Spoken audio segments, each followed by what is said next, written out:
Murtijapur railway स्थानकात आज दुपारी डिझेलनं भरलेल्या एका वॅगनला अचानक आग लागल्यानं खळबळ उडाली। रेल्वे कर्मचाऱ्यांनी वेळीच धाव घेत आग विझविल्याने एक मोठा अनर्थ टळला असून शहरावरील संकट टळले आहे।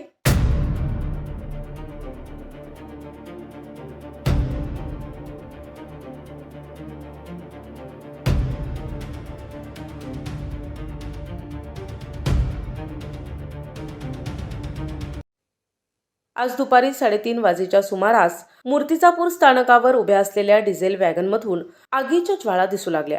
डिझेलचा साठा असल्याने आगीने रौद्ररूप धारण केले असते तर संपूर्ण शहराला त्याचा फटका बसला असता। मात्र रेल्वे कर्मचाऱ्यांनी तातडीनं अग्निशमन यंत्रणा राबवत आगीवर नियंत्रण मिळविले। या घटनेमुळे प्रवाशांमध्ये आणि परिसरात काही काळ भीतीचं वातावरण निर्माण झाले होते।